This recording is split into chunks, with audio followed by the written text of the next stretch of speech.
Alright, what have we here today? Let's have a look. We've got the Brawa. I don't know if that's how you pronounce it because it's German. The Brawa container terminal. And it's number 1151, and this is the N scale. So you can get it in the HO or the N scale. I'm not the absolute expert in it, but I did bloody FOMO buy this off of eBay once I saw it. This one is the HO scale one that it's showing here. It's got all of the railings and whatnot around the top. A little bit different to the N scale one, but similar thing. So let's go and have a look at the mechanism behind how it works, since I'm just about ready to install it in my layout. Here I've got a nice little bloody bridge and a little ocean, little container. Shipping, what do you call it, a port, submarine base. I got a bloody little thing here, get this and that. So this has been tampered with and altered. I don't know how long ago this thing was made, but it's a long time because you can tell by A, the quality of it, and B, that it's been tampered with multiple times. So somebody's hooked up a computer cable to it to control it, and they've lost the original controller. And so it sort of came with this, but all the switches were bodgy because they'd used like relays in under there, double throw relays, and they were all dodgy, and everything was dodgy when I got it. It was all broken and it didn't work. So I rebuilt the entire thing now, and just recently I added this here grey spacer, you can see, to make it taller. It's not meant to have that, and while I was doing it I put on a orange flashing light, and this is because I want to run double stack container trains and still be able to lift them off. So it is an operational unit. You can see in the bottom of this tray, it's got the rails, and what do they call those? Not slip rings, but they're like that, same as what a crane has, contact rail or something like that, I think they're called. And so this one's for the travel, this side, and I don't know why it's different, but it's got a common, and then it's got these two. I think it's to auto stop. And then, because it's quite clever the way it all works. And then you've got the carriage here at the top, and it also travels. So one side is just a brass tube that slides inside of another brass tube. It's already dusty, that's crap.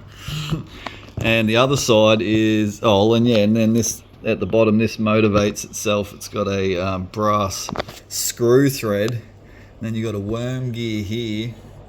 And then that worm gear spins a spur gear, or worm wheel, that also takes the screw thread up the guts of it at a 90 degrees, and then that's held in place in the plastic. So I'll show you it operating there side to side. Goes pretty quick down there, but it actually travels quite slowly. So that's cool. I've added a sinker to keep down some weight onto the contacts as well, and then I've also added in the sides here these aluminium rails with spring contacts, so that's so I can pick up the 12 volt for my flashing light. Originally I was going to do it for 5 volt, and I could just hook the flashing light up to the motor and this and that, but because it's an LED and it's directional, it'll only work in one way and this and that and muck around. So I just thought I'd just have it that and have it full-time power, and I don't really need any 5 volt lights on there, although I say that I probably still can actually. I might look into doing that, not right in this second. So let's continue, and then so you've got this carriage, and this also travels in a similar manner, and this was the part that was really gone, so I had to remake a lot of that with some metal because it runs in a plastic. So you've got a worm gear, a little motor, it spins the external worm gear with the internal screw thread to travel it, and then it's held in the plastic.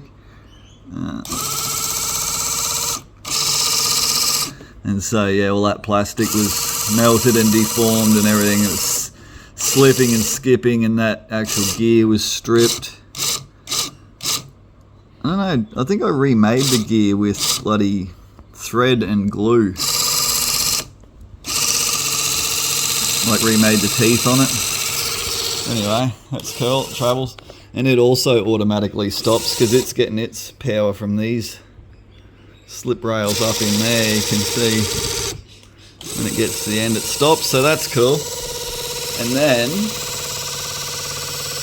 I'll move it over. I also added a little light up in there that's meant to go when it works, but it's quite finicky to fit, so it doesn't come on all the time. And then also we got up and down, of course, so this one, I put lights on there. It actually does make it a lot slower because not a lot of power gets